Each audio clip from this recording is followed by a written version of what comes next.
Fala pessoal, bem-vindos a mais um vídeo do canal Pod Discos. Eu sou o Jorge Andrade. Hoje estou aqui com meu amigo Gleison Alves, que tem essa ideia, que deu essa ideia para esse tema, né, de hoje, né? Que era um tema que já dá há muito tempo, mas muito tempo, que finalmente saiu do papel depois de muitos meses aí que a gente está tentando colocar e a gente finalmente conseguiu. Fala aí, Gleison, o que você tem a dizer agora?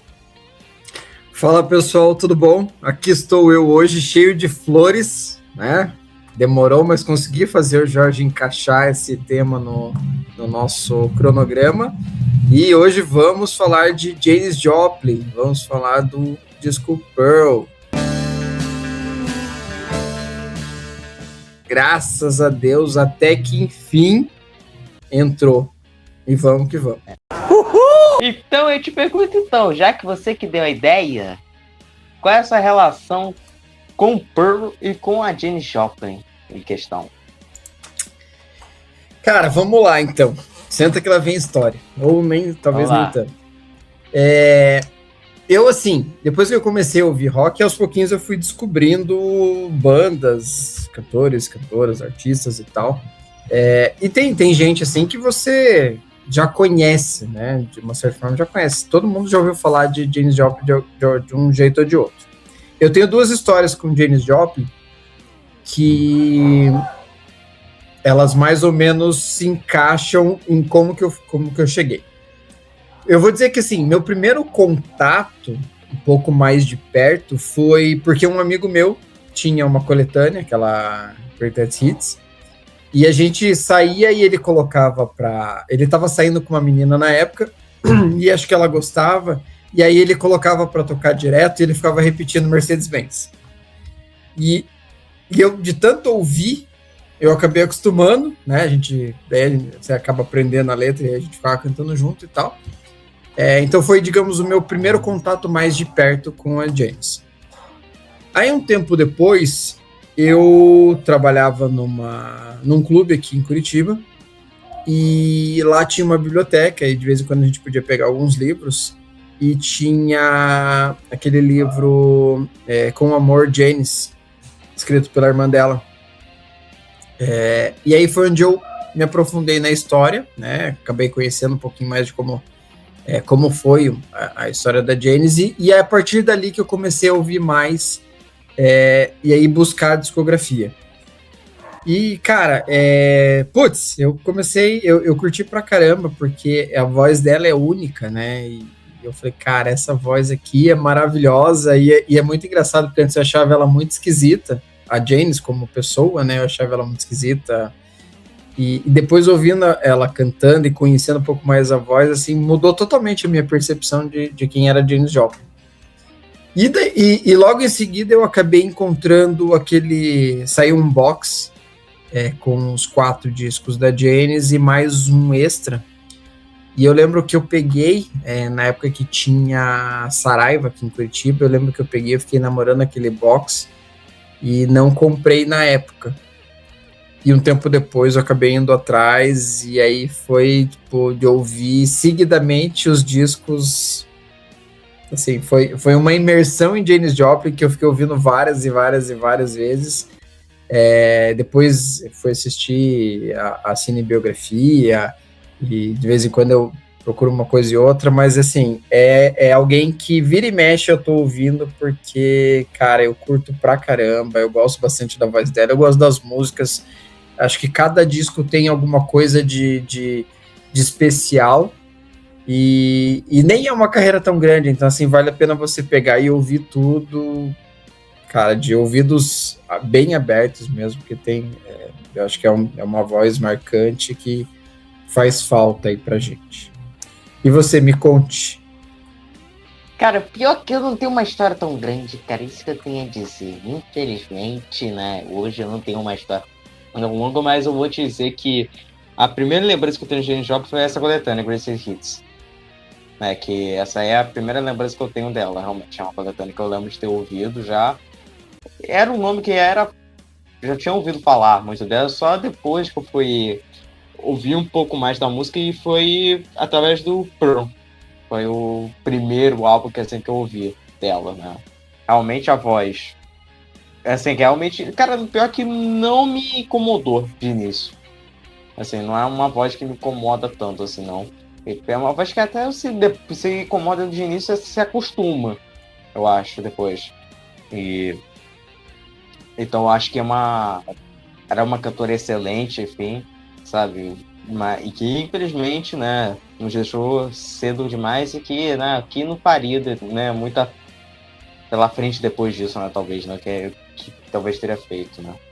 Ela é uma das famosas integrantes do Clube dos 27, né? É, Infelizmente, é mais uma daquelas que morreu com 27 anos e que deixa aquela questão no ar, né? Como teria sido a carreira dela se tivesse seguido em frente, o quanto mais ela poderia ter feito. Eu acredito que ela faria ainda mais alguns discos relevantes. Acredito que o teria feito bastante sucesso acredito que o Pearl mesmo teria feito ainda mais sucesso com ela podendo seguir com shows e tudo mais, turnê, alguma coisa assim. Mas eu não sei se também duraria tanto tempo, né? As coisas foram mudando, e aí a gente vai vendo até pelos artistas que estão aí hoje, o quanto o passar do tempo faz com que eles tenham que mudar a carreira, mudar o estilo, e aí eu fico um pouquinho na dúvida se o quanto valeria a pena isso. Pois é. E agora vamos para a ficha técnica aqui desse disco. Pearl é o segundo e último álbum solo, né? E 4 álbuns no geral, né? Contando os álbuns que ela tinha feito anteriormente com banda, enfim. Da cantora, lançado em 11 de janeiro de 1971 pela Columbia Records, gravado entre 27 de julho até 4 de outubro de 1970, né? 4 de outubro, assim, né?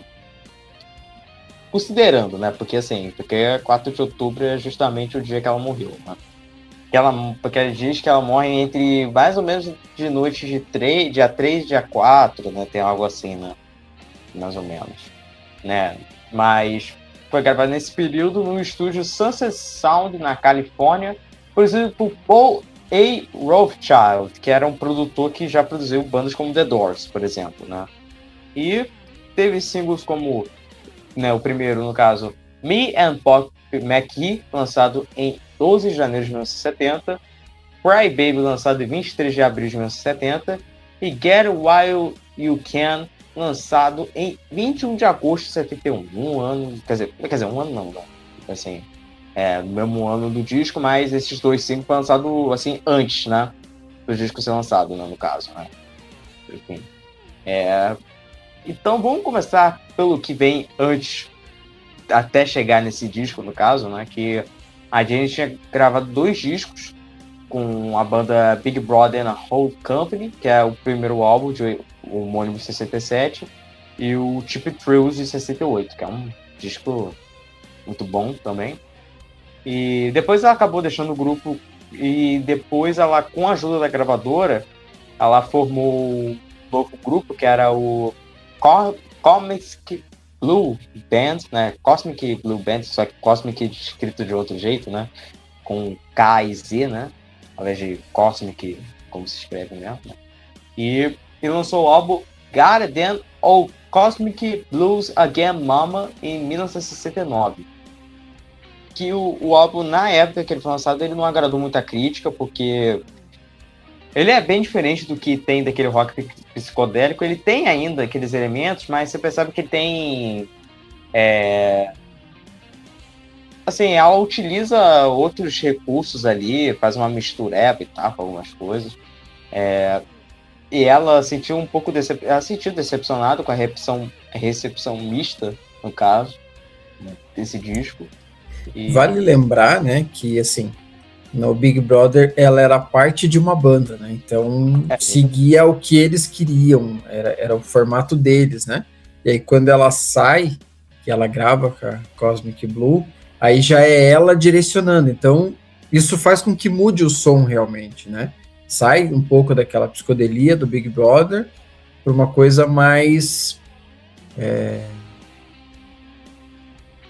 não sei se mais blues mesmo, que a Janis costumava colocar, né? Blues, soul, que ela costumava colocar mais no formato de canção dela, né? Exatamente. E aí, no mesmo ano, 69, ela fez uma apresentação que também tem uma reação meio duvidosa, que é no caso no festival Woodstock, que ela se sentiu insatisfeita, né, com a própria performance dela, e assim, ela já tava doida de heroína, de álcool, já tava, enfim, tomando tudo que deveria tá no alcance dela, enfim. Até o Pete Townshend The Who, ele falou que a apresentação foi muito boa e tal, não sei o que, mas teve gente que não curtiu tanto. Depois disso, a Cosmic Blue Band acabou. Depois disso, aí ela passou uma temporada onde? Aqui no Brasil, gente. Sim, em fevereiro de 70 ela acabou viajando para o Brasil e ela parou de usar drogas e álcool. Né, que é o curioso, que ela ficou sóbria, de certa forma. E ela até começou um namoro com um cara chamado David Niehaus, que era um americano, né, turista que estava viajando, né.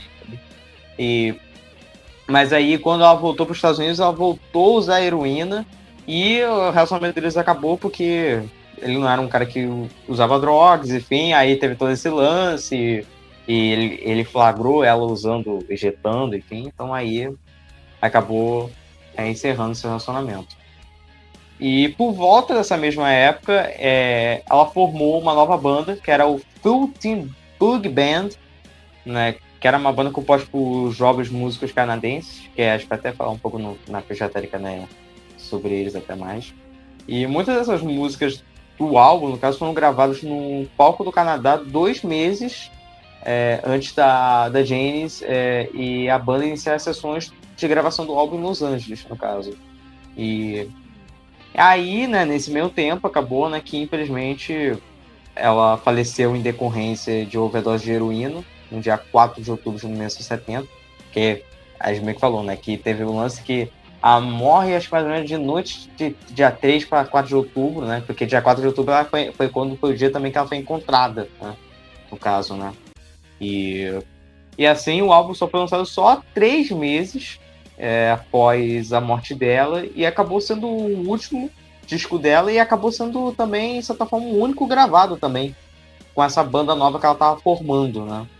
Que banda essa que ela estava satisfeita até, ela estava até com palavra que era a banda dos sonhos dela, que era a banda perfeita que ela tinha, né? E que acabou não tendo muito tempo, né?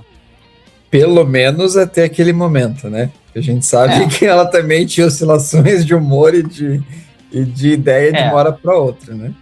De drogas e bebida deve piorar ainda mais, né? Também, né? Então, com certeza. Por essa questão toda. Talvez tenha lançado mais discos bons ali, né? Talvez, né? Como até acho que você falou, mas talvez não teria durado tanto, talvez, ou a mesma... Tudo ia depender também de como ia ser o processo de divulgação, o sucesso, a aceitação, né? Porque uma coisa é aceitação pós-morte, né? Que a gente sabe que causa um alvoroço e as pessoas procuram mais e gostam, são mais condescendentes. Mas e se ela tivesse viva? Como seria a aceitação do disco? Quais seriam as críticas em relação aos discos anteriores? Porque normalmente tem esse tipo de comparativo, mas ela estava fazendo um negócio assim, agora ela veio com um negócio assado. Como teria ficado a produção das músicas, já que a gente tem situações ali em que as músicas foram terminadas pós-morte, né? Então, eu acho que muda um pouco o aspecto nesse sentido.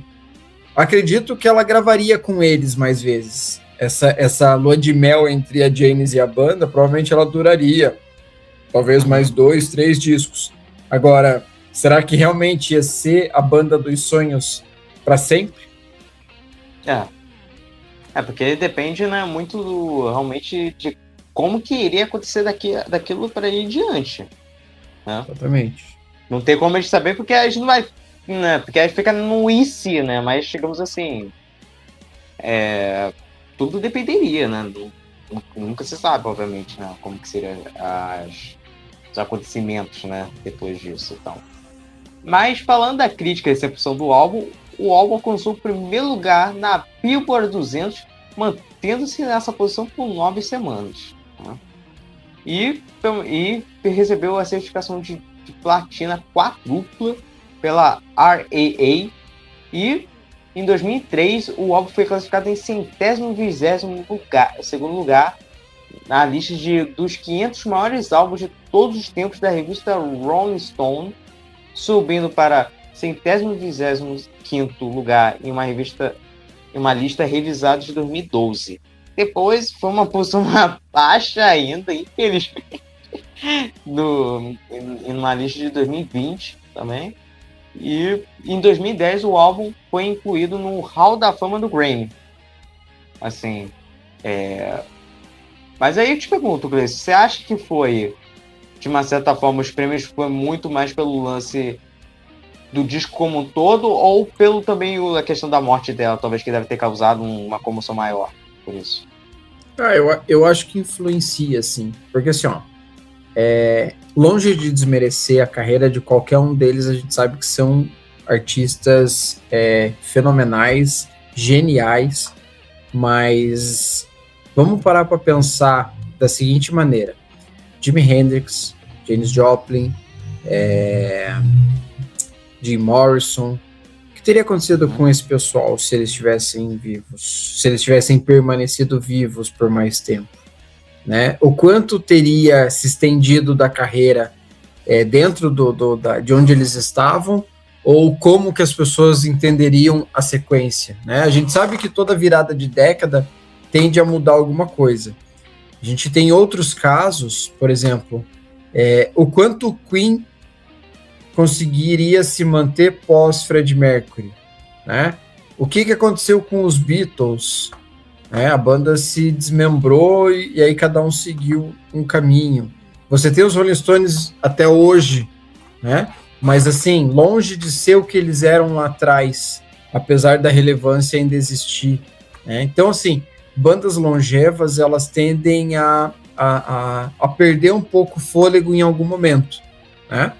A gente fala muito sobre Kiss, e Kiss acho que talvez seja um desses exemplos, né? Eles tiveram o auge, passaram por um momento de baixa, tentaram uma retomada, depois meio que se mantiveram com base nos sucessos do passado.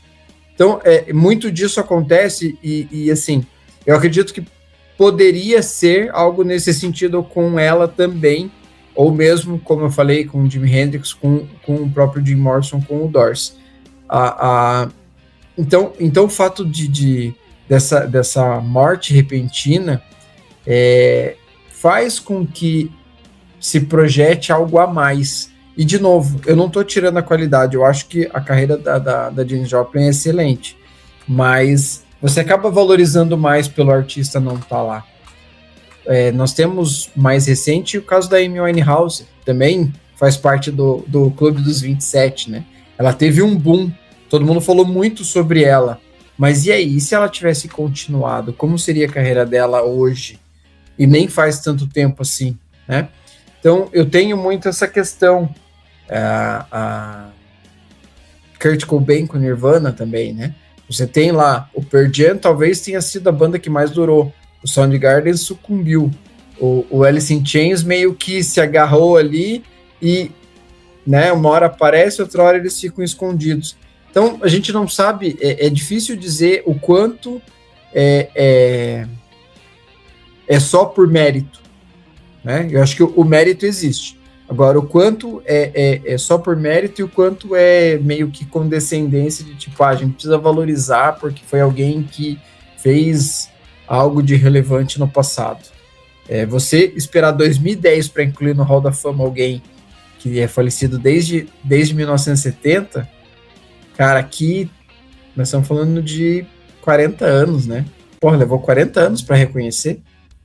Então, sabe, é muito questão de momentos ali. Eu acho um pouco estranha a forma como esse reconhecimento é feito pelos críticos, né?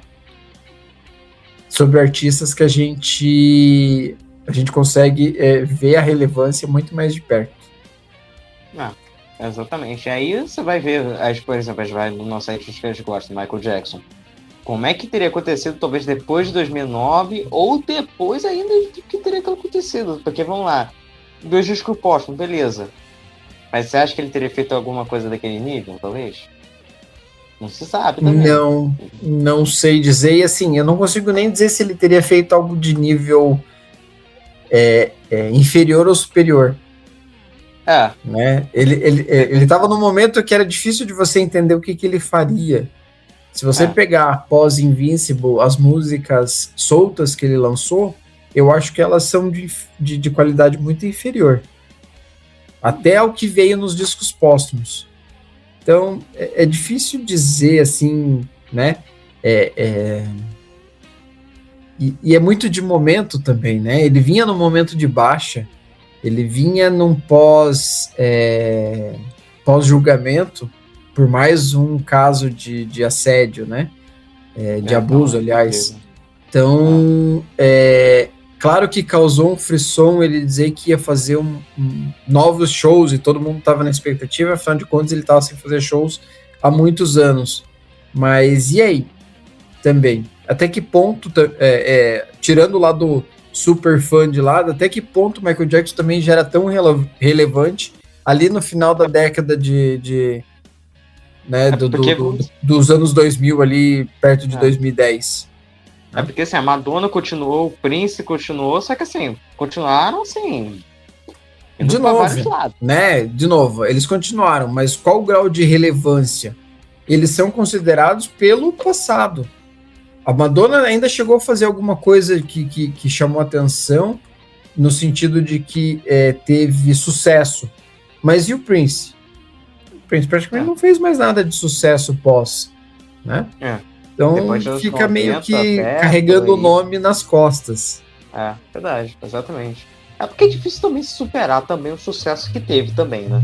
Não, isso a gente fala até de outras bandas, né? A gente pega um Metallica da vida, que a gente tava conversando sobre Metallica agora há pouco, o auge do Metallica passou, os caras continuam relevantes, mas assim, é difícil você dizer que eles vão fazer um álbum tão bom quanto os álbuns anteriores, até porque, de novo, o mundo vai mudando, as pessoas vão mudando, e o que as pessoas gostam hoje é muito diferente do que elas gostavam antes. Então as bandas, elas meio que vão se adaptando. E assim, o que a gente brinca, né? O fã chita do passado, ele vai sempre rosnar pro que é novo. Porque ele fala assim, mas isso aqui não é tão bom, isso aqui não sei o que. A gente tem um caso recente, o novo disco do Megadeth. É esse caso, mas não é longe de ser o que era. Nunca vai ser o que era. É um outro momento.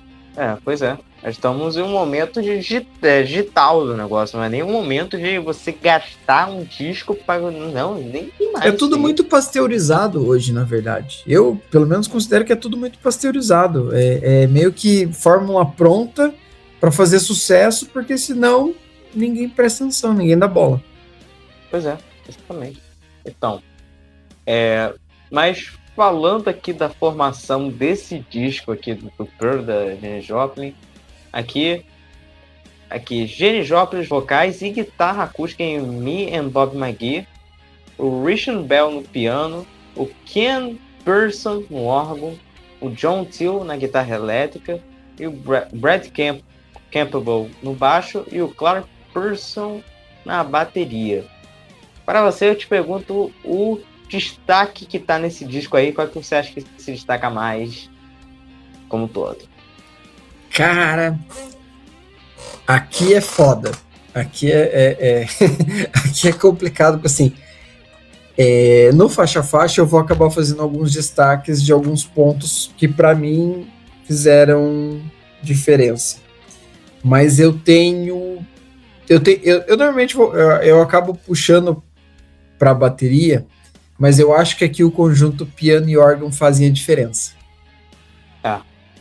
Eu acho que nesse disco... Concordamos aqui agora. Eu acho que nesse disco piano e órgão fazem a diferença, cara. Eu acho que eles dão o tom pro que é o disco. Uhum. Cara, é aí que eu falo. Não é nem um disco que, cara, se tirar o piano e o órgão, cara, como é que o disco fica, cara? Basicamente. Assim, não que a guitarra não se sustente, a cozinha, baixo, bateria não sejam, né? Eles são extremamente relevantes. mas acho que o que o piano e o órgão fazem, e aqui eu não sei dizer que momento é um ou outro, eles meio que abraçam as músicas e falam assim, ó, gente, vamos lá, agora é com vocês, deixa que aqui eu cuido. Eu acho que também é um outro disco que a produção desse disco, cara, é uma produção muito boa também, cara. Porque se você escutar no fone, cara, tudo muito bem feito, cara. Se for analisar. Então, acho que é uma produção até mais elevada do que dos discos anteriores dela, vou te dizer. Se for analisar por esse lado, eu acho que vai por isso. Na minha opinião. Eu acho. Então, é isso que tem a dizer. E eu te pergunto, o que você acha dessa capa desse disco? Que é ela sentada, né, numa cadeira, enfim, com poltrona, enfim, segurando o copo ali, né, um copinhozinho ali, né, que já sabe o que significa, né. Cara, eu acho uma capa assim, ela não é uma capa que diz muita coisa, mas eu acho ela legal, cara, vou te dizer. Eu assim, uma das coisas que eu acho que eu mais gosto nessa capa é o fato dela estar sorrindo. E isso, principalmente considerando que ele é um disco que foi lançado pós a morte dela, acaba dando um tom bem mais alegre pro disco do que seria a tristeza de você ter perdido uma artista como ela antes do lançamento. Então é uma foto, né, dela sentada, ela tá descontraída, ela tá alegre, ela tá sorrindo. Provavelmente ali, eu acredito que talvez nem fosse a capa, talvez a capa não fosse essa, né? Mas assim, já que ela não tá aqui, vamos colocar uma foto, porque você vê que não tem um fundo, né? É um improvisado ali, então talvez eles fossem criar alguma coisa ainda. Vamos aproveitar que ela tá descontraída, vamos aproveitar que ela tá alegre e vamos colocar ela na capa numa foto simples, onde ela é o único destaque. Não tem o nome dela na capa e o Pearl tá ali centralizado em cima, mas sem grande destaque também. Bem pequeno ali, só para poder nomear o disco mesmo. Exatamente. Tem outra... Assim, realmente tem esse lance, além das cores, até que eu acho que chama atenção, principalmente a cor de fundo, por mais que esse azul aí, eles chamam de certa forma e tal, né, então, realmente tem isso, ela não é tipo uma capa de um disco, tipo, sei lá, uma outra estação da Legião Urbana, que é uma capa, tipo, um desenho que é algo melancólico, se for analisar. Ou você pega o Black Star do David Bowie, beleza que a intenção era essa, de certa forma, mas... Tem uma melancolia de você olhar só pra capa e pensar, putz, cara, já perdeu um cara, uma figura, um ícone. Sabe, essa aí você já fica, tipo assim, talvez eu acho que você nem pensa isso na hora, quando você for ouvir o disco. Talvez só depois que você vai ouvir o disco, ou até faixas até, que tem, que você fica, tipo, pensando, putz, cara, aí, entendeu? Mas não olhando pra capa, entendeu? Acho que é uma capa interessante. Eu acho que se você não sabe, se você escuta os discos sem saber que ela já tinha falecido, ele te passa uma coisa. Depois que você descobre que esse disco foi lançado depois que ela morreu, ela fez, mas acabou morrendo um pouquinho antes do lançamento, eu acho que muda, a percepção muda. Dá uma outra visão. Exatamente. Acho que também tem isso. Mas tem algo mais a dizer ou vamos pro nosso querido faixa-faixa? Eu acho que vale, eu só queria fazer um adendozinho antes da gente ir pro faixa-faixa, é que assim, o Pearl é um disco curto, né, ele tem um pouco mais de 34 minutos, então é um disco leve, ele passa voando, e se a gente pegar no geral, as músicas não tem muito mais que 3 minutos, né, nós temos acho que 2 músicas que são um pouquinho menores e uma que passa de 4, mas todas elas são músicas... menores, né, mais curtas ali, então é um disco que ele é leve, ele é dinâmico, e isso é uma coisa que facilita muito a audição, né? Eu tinha falado no nosso, né, disco anterior que é mais ou menos a mesma ideia, às vezes você acaba ouvindo seguidamente, né, e não percebe, porque ele passa tão rapidinho ali que é bem tranquilo. E, claro, vale ressaltar, né, que por ser ali o segundo disco solo dela, porque o Cosmic Blues ali é considerado como um disco solo, né, ele muda um pouco o aspecto, a dinâmica, tanto do que era feito com o Big Brother, né, quanto esse primeiro trabalho que não deu certo com a Cosmic Blues Band, e aí o que ela acabou fazendo com a Full Tilt antes de falecer. Então vamos por faixa a faixa desse disco, começando com a Move Over. Então, aqui a gente começa o disco com Move Over, né? É uma música que ela inicia leve com a bateria, e antes de entrar a voz grave da Janis acompanhada da guitarra, né? Então você começa ali tipo, tranquilinho, daqui a pouco vem aquele vozeirão. Eu acho que a condução dada pelo contrabaixo, e aqui é onde eu falo, né, onde aos poucos cada instrumento ele se destaca em algum momento. Então, a condução dada ali pelo contrabaixo, aliado ao piano, e aqui é onde eu fico também em dúvida se é piano, se é o órgão, se são ambos, né, que estão acreditados ali no disco, são os pontos altos da música. Então, o contrabaixo com esse piano, esse órgão, para mim são os pontos altos em Move Over. É uma música de entrada com personalidade, né? Janis Joplin ali já carimbando, não vou dizer mostrando quem ela é, a gente já conhecia, né? Mas, assim, dentro da proposta de ser um disco dela e não de uma banda onde ela faz parte, né? E a personalidade dela sempre foi uma característica na carreira toda, né? Então a gente já sabe que Janis Joplin é Janis Joplin e Move Over é uma prova disso. Exatamente, cara, eu adoro essa música, uma música muito boa, começa muito bem o disco. Falando um pouco da letra dela, expressa impaciência com parceiros ambíguos que seguram algo mais do que estão preparados para dar, e rejeitando joguinhos e pedindo atitude clara, né? Isso aqui fala muito da vida dela, né? Ela sempre teve problema com relacionamentos, então isso aqui é muito a questão dela, tipo, o pessoal meio que quer, mas não quer, ou quando a gente quer ir além, volta atrás. Ela sofreu muito com isso, né? Também. E, cara, a música começa muito bem o disco, cara, na minha opinião. É uma música assim que ela não precisa ser tão porrada, esse tipo de coisa, assim, pra começar o disco, não começa bem desse jeito. Pra mim é uma música que tá perfeito pra começar um disco, assim. Pra mim é uma música muito boa e tá entre minhas favoritas, vou dizer. Essa aí tá entre minhas favoritas. Agora vamos pra próxima, Cry Baby. Originalmente gravada por Gardner Mums and Enchanters em 1963. E a versão, curiosamente, a versão da Janis, ela alcançou 42ª posição na Billboard Hot 100 nos Estados Unidos e 20ª posição na Cashbox. Então, chegou um patamar mais alto. Cara, essa música é minha favorita, vou te dizer. O vocal dela nessa música tá maravilhosa, cara. Aqui o refrão dessa música é brilhante, na minha opinião. Essa aí, pra mim, é a melhor música desse disco, na minha opinião. É a melhor e não tem que dizer. Só fala o que isso tem a dizer. Nem aceito falar mal, tá? Só tenho isso a dizer. Não, assim, quando você fala que é a tua favorita, não é difícil de entender.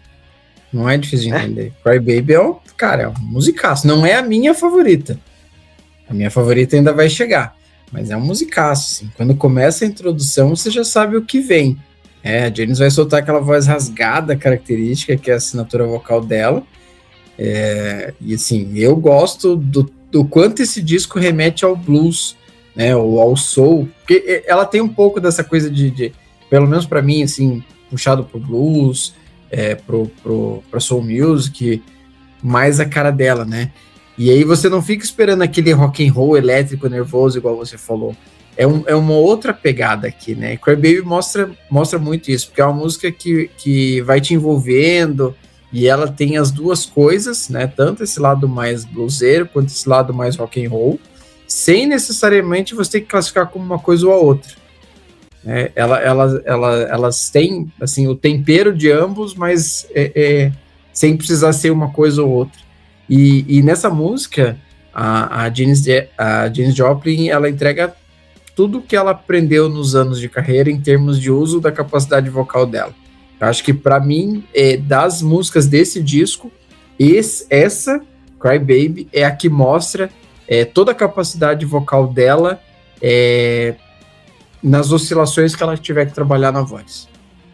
É um musicaço e eu concordo contigo que ela é alto nível. É curioso que uma coisa, só falando que Move Over é a única composição desse disco da Jenny sozinha, porque o resto ela sempre tem uma ajuda ali, né? Sempre tem que ter alguém ali compondo, que ela tá colaborando ali junto. Uhum. Foi um disco que ela não fez questão de compor sozinha as músicas, né? Exatamente. Então, vamos pra próxima. A Woman Left Lonely. A Woman Left Alone é aquela baladinha que te abraça e faz companhia até o final da música. Eu sinto uma tristeza nessa música porque ela fala sobre o quanto as mulheres sofrem e são vulneráveis, né, em relação a relacionamentos, e aqui é a Janis Joplin de novo mostrando o quanto ela foi frustrada nos relacionamentos que ela tentou, né? E essa tristeza da música torna ela tão bonita. Para mim, pelo menos, é essa tristeza da música que torna ela tão bonita. Não é a minha preferida do disco ainda, né? Mas eu considero ela a música mais bonita do Pearl disparado. Ela não é a minha preferida, mas ela é a música, para mim, ela é a música mais bonita desse disco. Talvez, como diriam nossos amigos do Prisioneiro do Rock, né? Um abraço para eles. Essa aqui seria a Pérola Escondida. Aqui do álbum de Pérolas da Janis. Aí, ó, Pérola Escondida, né? Tudo uma pérola, né? Aí, ó. A pérola da pérola. Saquei esse trocadilho. Eu estava preparando isso aí, né? Então, cara, acho que por mais que ela não é uma composição dela, até vendo aqui, mas ela é muito autobiográfica dela, se for analisar realmente. Sim. Como você falou. E aí, por isso, talvez ela entregue essa emoção na forma como ela canta. Exatamente. Aí que eu falo, é essa aí que você escuta, que você pensa, putz, cara, essa aí, né? Machuca um pouco por isso, não só pela letra ser esse lance da solidão, até que tem muito disso, do sofrimento das mulheres nesse sentido, mas também pro lado dela também, né? Na perspectiva dela, se for analisar também, mas por conta da morte dela também, se for analisar, né? Então, essa aí é a que mexe um pouco, na minha opinião. Essa aí é bonita, essa música, na minha opinião, uma das... realmente, se é a mais bonita do disco, eu não sei, cara, porque tem uma outra que eu vou dizer lá pra frente, mas, cara, essa música é maravilhosa, cara. Essa música é linda demais, vou te dizer. Mas agora aí pra próxima, Half Moon. Fala aí o que tem a dizer sobre essa. Bom, aí você sai da melancolia e vem para uma música que soa mais alegrinha, né? Com o pianinho ali dando tom até ela entrar no refrão. É uma música, a meu ver, assim, uma música mais alegre, uma letra mais cheia de esperança, né? Aquele que mais esotérico, mas que combina perfeitamente. O solo de guitarra que tem no meio dessa música é maravilhoso, e a guitarra fica ali sem querer aparecer, mas fazendo total diferença na música. Né?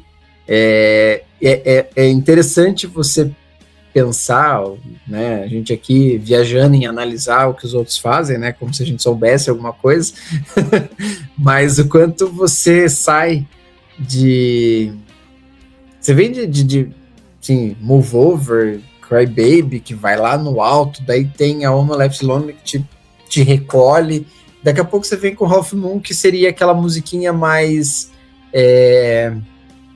bobinha, assim, ela meio que não, né, ela tá ali para descontrair, não quer dizer muita coisa. Não é pretensiosa, digamos assim. E assim, na verdade ela tá só criando, talvez pela posição dela no disco, ela tá só criando um clima pro que vem depois. Verdade. cara, eu gosto dessa música. Eu acho que aí a bateria, a guitarra e o baixo se destacam até mais nessas músicas. Nessa música, no caso. Tem um trabalho maior ali, se for analisar, acho que tem um... Você percebe que, olha, não é só o piano e o órgão tá ali, também tem outros instrumentos ali envolvidos ali na casa da música, o solo de guitarra realmente é muito bom. É uma música bacana mesmo, apesar que realmente é aquela música, digamos assim, acho que é pra dar uma aliviada depois do que teve, aí da tristeza, quase chorando no Chorou, banheiro. né? Seca com Abraçadinho. lencinho, agora vamos colocar um raio de sol aí pra dar uma. É, exatamente. Então, acho que é muito disso também. Mas agora, indo pra próxima, Buried Alive in the Blues. Que tem uma curiosidade triste dela, que ela é uma instrumental. E ela não tinha gravado os vocais. E o dia que tava contado pra gravar seria justamente o dia 4, que era o dia que ela acabou falecendo. Que na qual foi encontrada. Então, o compositor dela, o Nick Remedies, ele teve a oportunidade de cantar essa música, no caso, ou seja, o compositor iria cantar a música que ele tinha dado para ela, enfim, mas ele se recusou, então a música ficou sendo apenas instrumental até, de uma certa forma. Depois, com a banda antiga dela, que é a Big Brother Road Company, ele gravou com a letra e cantou no álbum How Hard Is, de 1971, né? No mesmo ano desse disco, de certa forma. Então, cara, é uma instrumental bacana, uma instrumental boa, por mais que parece que realmente foi colocado nesse sentido de como assim, parecia que até achei um disco, assim, de certa forma, tipo, cara, a gente tem uma música, pô, você vai cantar? Não vamos não, então vamos botar essa música instrumental então, porque já que não vai ter a voz dela, então fala aí o que você tem a dizer sobre essa música e esse instrumental. Eu meio que, nas minhas anotações, meio que acabei repetindo o que você colocou, né? Mas mesmo assim, eu vou falar e completar com o que eu pensei sobre ela, que é assim, né? Buried Alive in the Blues é uma música que não deu tempo da Janis gravar os vocais, né? Mas mesmo assim, eles optaram por manter ela no disco. Eu acho isso muito legal, né? Como foi falado, ela acabou sendo lançado depois, né, da morte dela, e eles ainda estavam trabalhando no disco e na música antes dela morrer. E aí entra aquilo que eu falei de como ele teria sido se ela não tivesse morrido, né? Talvez o disco fosse diferente, porque, por exemplo, essa música seria diferente, né? Ela teria vocais, ela teria talvez um outro arranjo, a gente não sabe. Mas é legal porque ela acabou ficando como uma faixa instrumental em homenagem a Janis Joplin.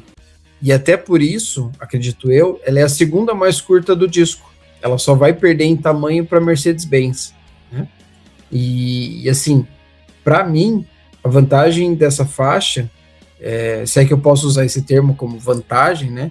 É que nos permite ouvir o quanto a banda, a Feel It Bug, era musicalmente competente. Eu acho que aqui, por não ter os vocais da Janis que chama a nossa atenção, você consegue prestar atenção em como a banda trabalha.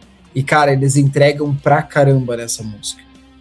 E, pra mim, claro, eles entregam pra caramba em todas as outras músicas, mas nas outras você tem a competição da voz da Janis Joplin. Aqui não, aqui são só eles. E, cara, é alto nível. Exatamente. Agora indo pra próxima, My Baby.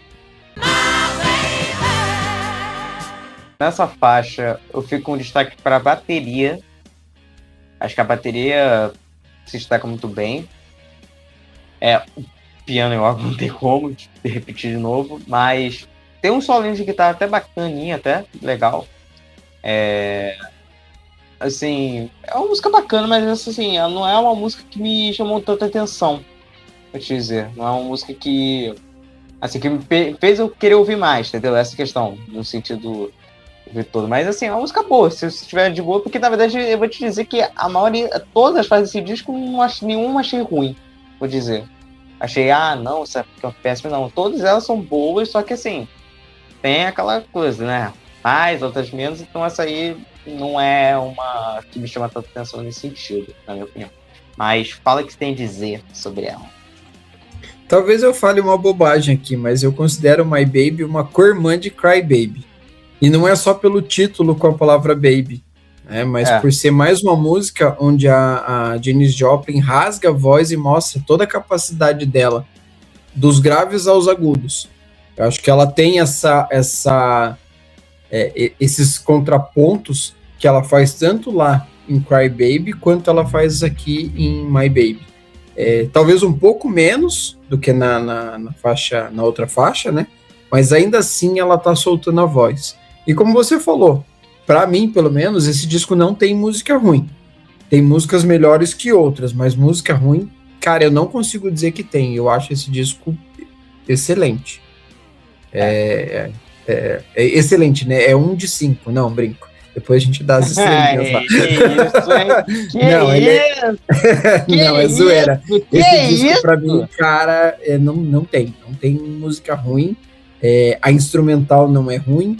As outras músicas não são, seja elas puxadas mais para balada ou mais agitadas, elas são alto nível. Então, como você falava até, né, que a gente fica se preparando para o próximo, então, Me and Bob McGee. Eu vou agradecer por você deixar eu falar primeiro, porque eu sou perdidamente apaixonado por essa música. Essa é a minha música preferida do disco, essa é a minha preferida da carreira inteira da Janis Joplin, disparado. Cara, é essa música e depois as outras. Eu sou apaixonado por essa música. Eu tenho um apego emocional por ela, assim, que eu não sei explicar, juro, eu não sei explicar. Ela me abraça de um jeito e me carrega e eu simplesmente desconecto e assim, eu me deixo levar por ela. São raras as vezes em que eu consigo ouvir uma vez só. Normalmente eu coloco 1, 2, 3, até eu conseguir mudar para a próxima faixa. Eu sempre repito essa música toda vez que eu ouço. E assim, cara, eu desligo, eu viajo, eu canto junto, eu passo vergonha com essa música sem medo. Assim, eu nem sei o que falar sobre a música em si. Para mim, ela cara, é só sentimento, assim. E, sei lá, eu viajo mesmo, eu adoro essa música, eu passo pano se precisar, eu repito a música, eu repito o comentário. A única curiosidade, assim, sobre a música mesmo, que eu fui ver, né, ela toca violão nessa faixa. Sim. Diferente das outras, nessa ela toca violão. Então, cara, pra mim essa música é nota 1000. É a minha corações, assim, aos montes. Explosão de sentimentos, né? Uma grande explosão de sentimentos. Então, essa aí é maravilhosa, né, cara? Essa aí tá no meu top 3. Tá no meu top 3 fácil desse disco. Originalmente ela é escrita pelo cantor e compositor americano Kristofferson e gravado por Roger Miller. O cantor Bob Neuwirth, sei lá como se fala, ensinou a ela enquanto Kristofferson estava no Peru e filmando The Last Movie com o Dennis Hopper. E o Chris, ele não sabia que ela havia gravado a música até depois da morte dela. A primeira vez que ele ouviu a gravação foi no dia seguinte do falecimento dela. Isso fica curioso. E a canção, ela conta a história de 2 andarilhos, o narrador e o Bob McGee. A dupla pega uma carona com um caminhoneiro e canta enquanto viaja pelo sul dos Estados Unidos, antes de seguir para o oeste. E eles visitam a Califórnia e se separam em algum lugar perto de Salinas, e como narrador da canção expressando a tristeza em seguida. O hit, acho que o maior hit desse disco, acho que é essa faixa, tá? Sim, ela é a mais tocada, até no Spotify, ela é a mais tocada de todas as músicas da Janis. Então, e é como eu falei, assim, para mim, A Woman Left Lonely é a música mais bonita. Eu acho ela mais bonita. Mas, cara, eu, assim... Dá um arrepio, né? Assim, juro, Me and Bob McGee, às vezes, me dá aquele... Sabe? Você fica assim, tipo... Eu desconecto. Realmente, eu vou pra uma outra viagem com essa música. Então, agora, indo pra próxima, Mercedes-Benz. A Mercedes-Benz. Ela foi composta pela Janis com Bob Newhart e o poeta Michael McClure, né? E tem uma forte mensagem anticonsumista, que era um tema muito popular, e infelizmente acabou sendo a última música que ela gravou, né? Que ela gravou antes dela falecer. E ela é a capela. Tipo, que se dá pra ouvir ela batendo o pezinho, né? Batendo o pezinho e ela cantando. Que assim, aí eu não sei se foi uma questão de mais uma homenagem, digamos assim, por ter sido a última, vamos deixar ela a capela, ou se não conseguiram criar um arranjo nela e vamos deixar desse jeito. Eu até iria que acho que é mais pela homenagem, tipo assim, já que é a última que ela gravou, porque ela gravou acho que em 1º de outubro, basicamente uns 3 dias antes dela ter falecido, basicamente. Então, aí, talvez por essa importância, acho que acaba tendo isso. Mas ela mostra toda a potência vocal que ela tem nessa faixa, obviamente por ser a capela, né? Mas, assim, ela não é ruim, não. Sabe, é uma música bacana ainda. Mesmo sendo a capela, ela é legal, sabe, de ouvir.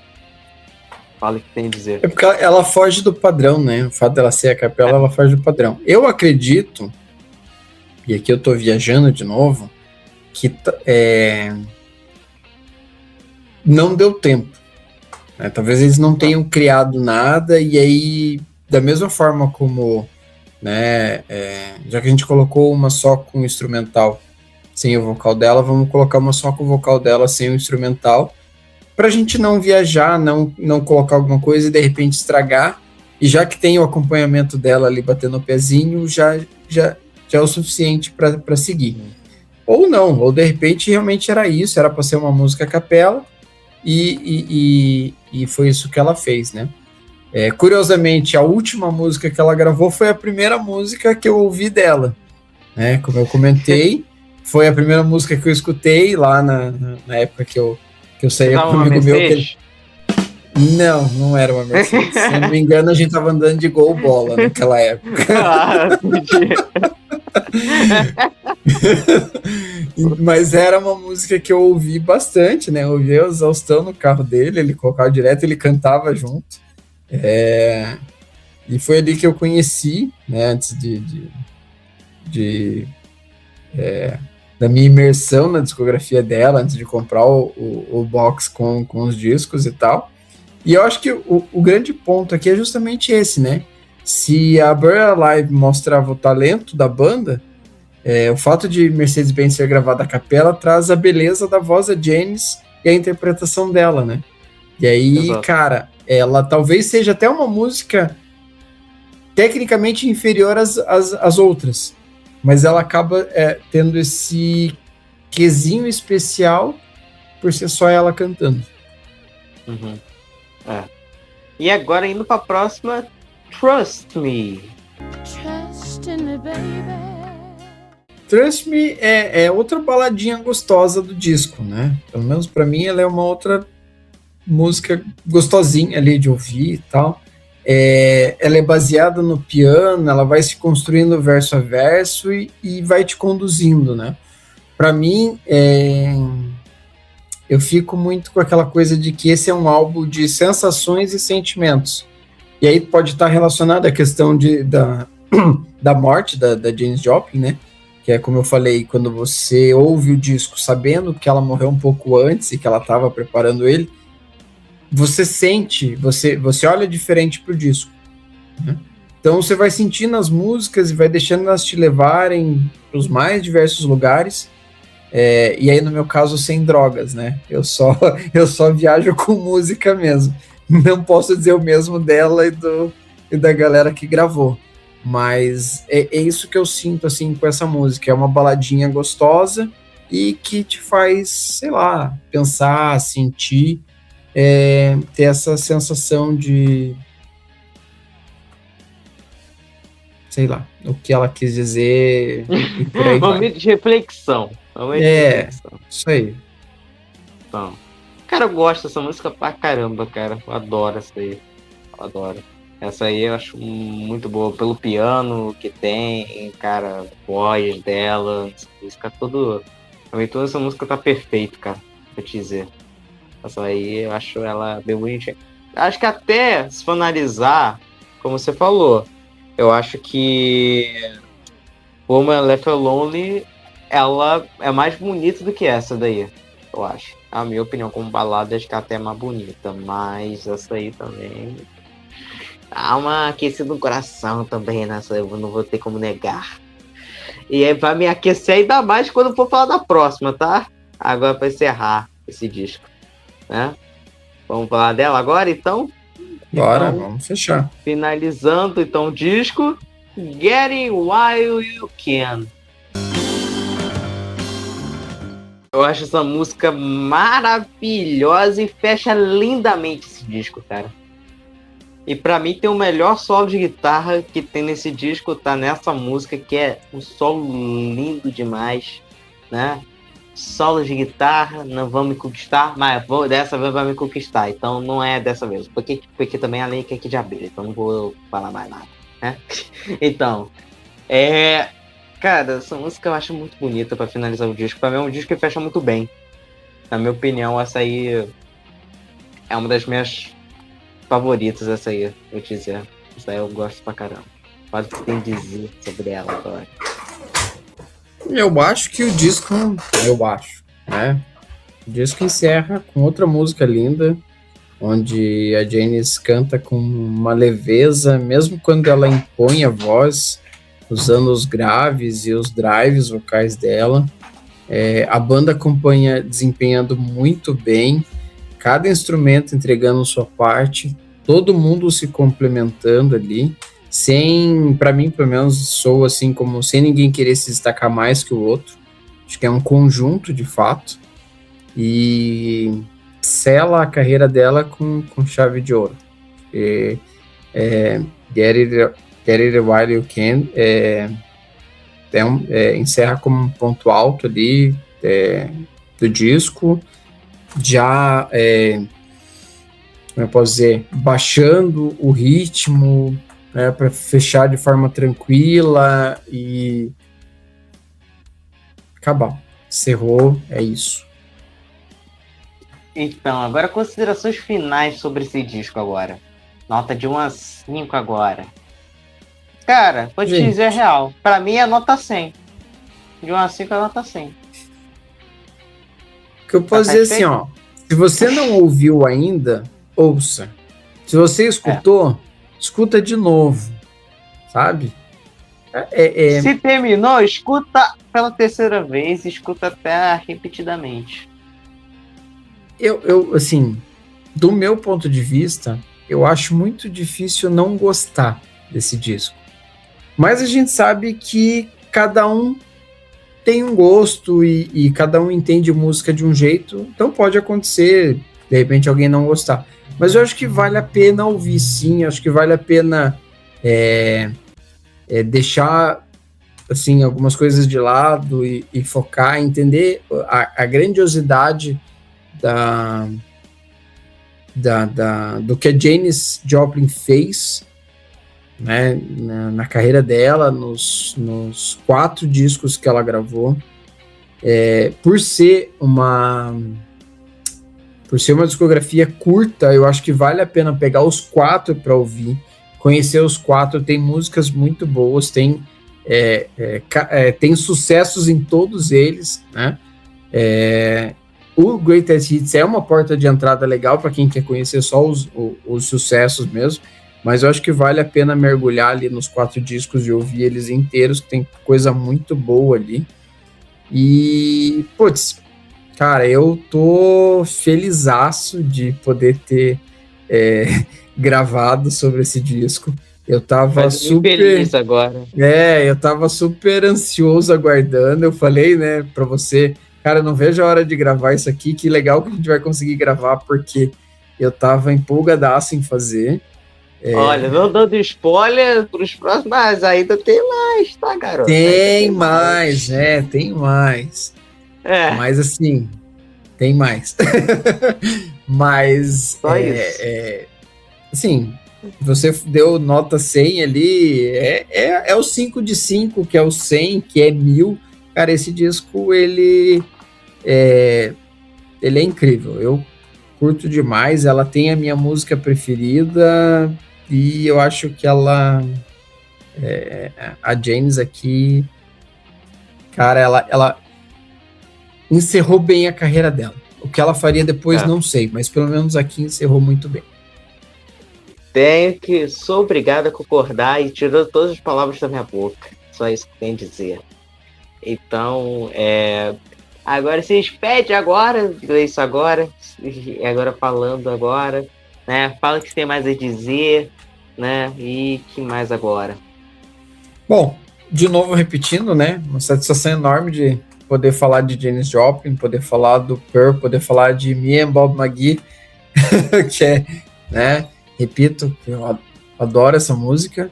Agradeço, Jorge, mais uma vez, a gente está aqui falando sobre música, falando sobre alguma coisa que a gente gosta. Agradeço a todo mundo que acompanhou esse episódio até o final. Espero que tenham gostado, espero que curtam o disco assim como a gente curtiu. E, cara, tem mais coisas que eu adoro chegando. Chegou a minha vez nesse podcast. Cara, vamos que vamos. Só tenho a agradecer mais uma vez por mais uma participação, Gleice, falando de coisa boa também, né? Que é sempre coisa boa, falar de música boa, né? Coisa muito boa. Exatamente. De se ter. E se inscreve nesse canal, pessoal, ativar o sininho para receber as próximas notificações, dando um like, que ajuda as pessoas a conhecer esse canal e o YouTube recomendar. Compartilhe com seus amigos. Também segue o podcast nas plataformas de streaming. Se for para avaliar de 1 a 5 estrelas no Spotify, dá 5, por favor. Porque se perder tempo para dar nota de 1, dar nota 1, ou aí, como o Gleice falou uma vez, tem tempo de você mudar a nota ainda. Tem tempo. Então, por favor, pelo amor de Deus, né? Nos ajude. E segue também nas redes sociais, no Instagram, que é @podcastpoddiscos. E também quem quiser entrar no grupo do WhatsApp para bater mais papo e falar mais de coisa boa, pode entrar e aí a gente tem mais que dizer lá. Então, obrigado, Gleison. E pessoal que acompanhou até esse vídeo, até aqui. Então, é isso. Até mais. Falou, galera. Valeu.